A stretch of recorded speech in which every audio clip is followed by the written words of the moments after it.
10 Mothers Who Raised Murderers. Welcome back to Odd Occasions, the channel where we explore the darker side of human nature and the chilling stories that captivate our deepest fears. Today, we're diving into a truly haunting topic: the mothers who raised some of the world's most notorious murderers.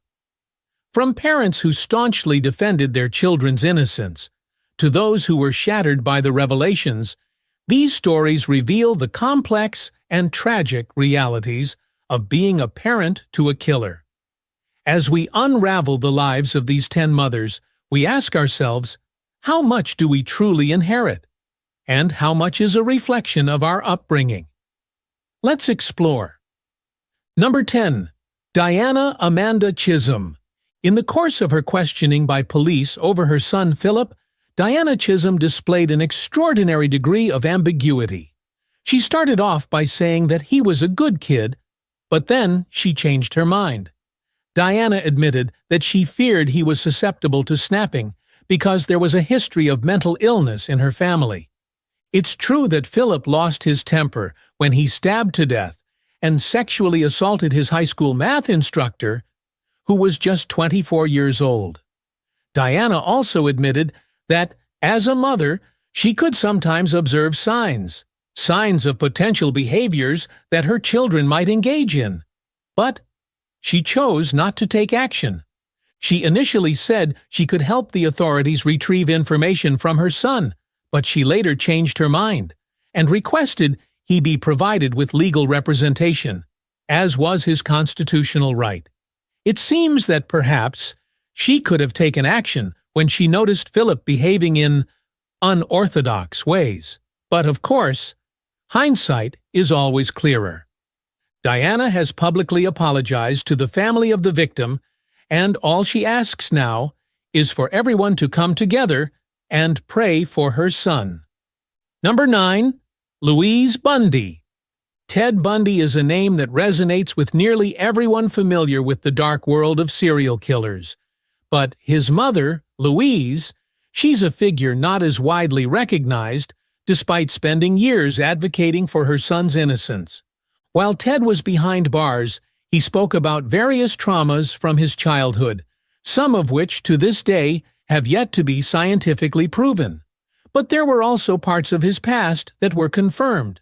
It's not hard to believe that his mind began to fracture when he discovered at a young age that his sister was actually his mother. Through years of court trials, accusations, and mounting evidence, Louise stood by her son, certain of his innocence, all the way until his final days on death row. Even then, she remained steadfast until he confessed to his crimes, possibly as a last-ditch attempt to delay his execution.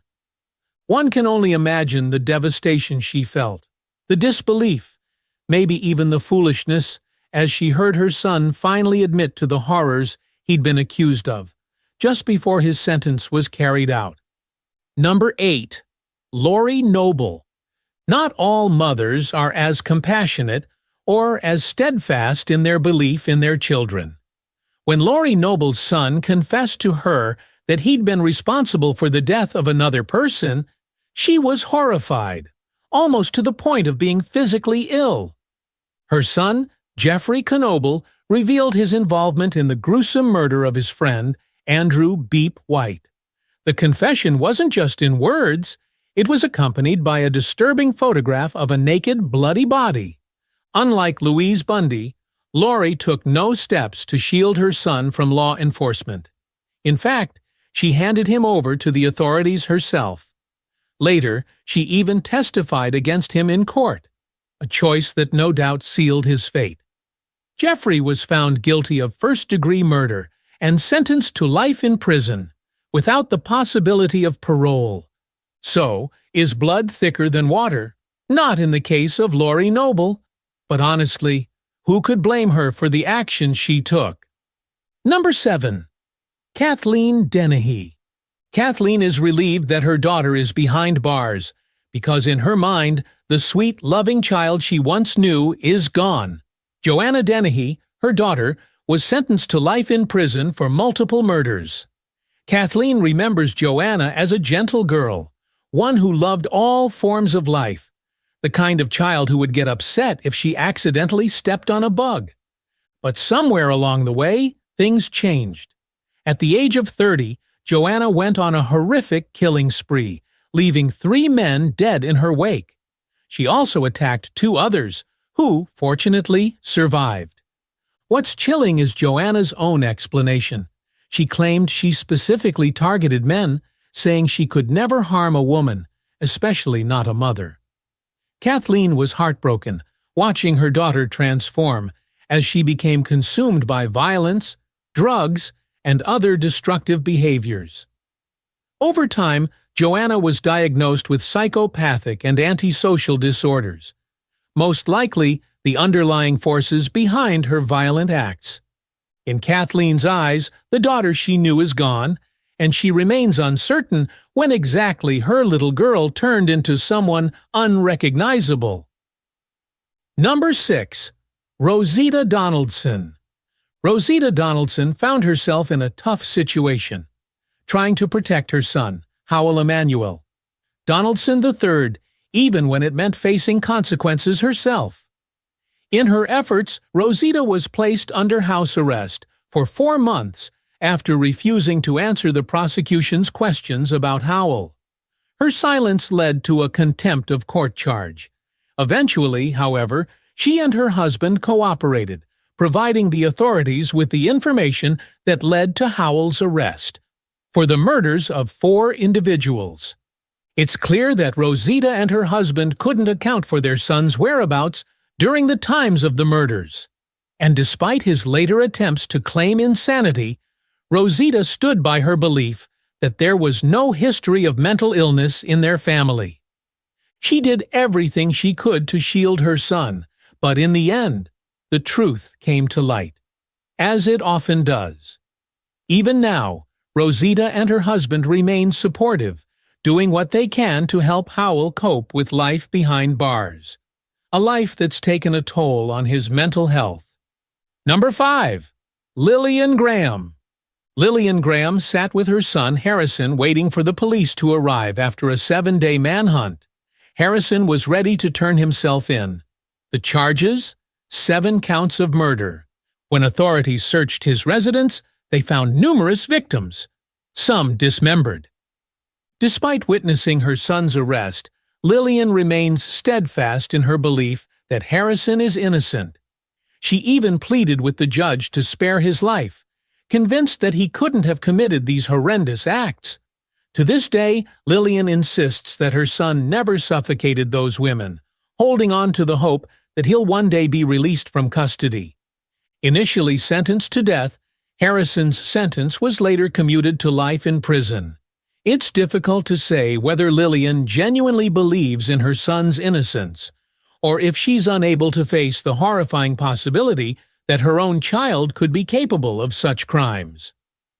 Number 4. Regina Tague.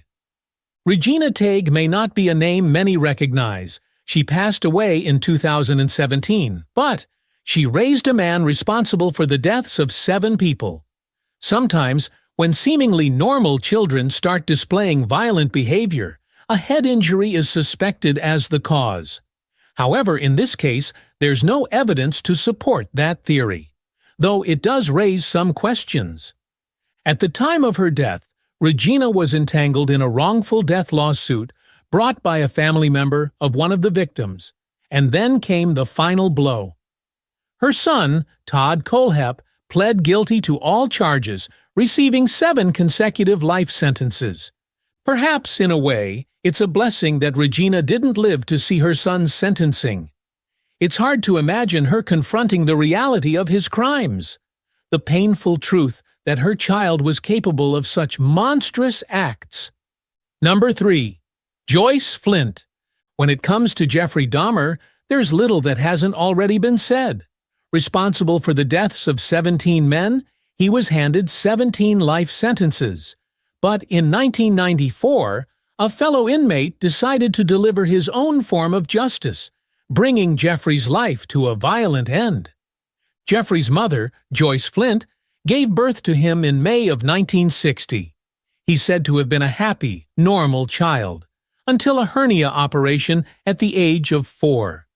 After that, something seemed to shift. He became emotionally detached, and many believe this surgery may have been a turning point, one that led him down a dark path.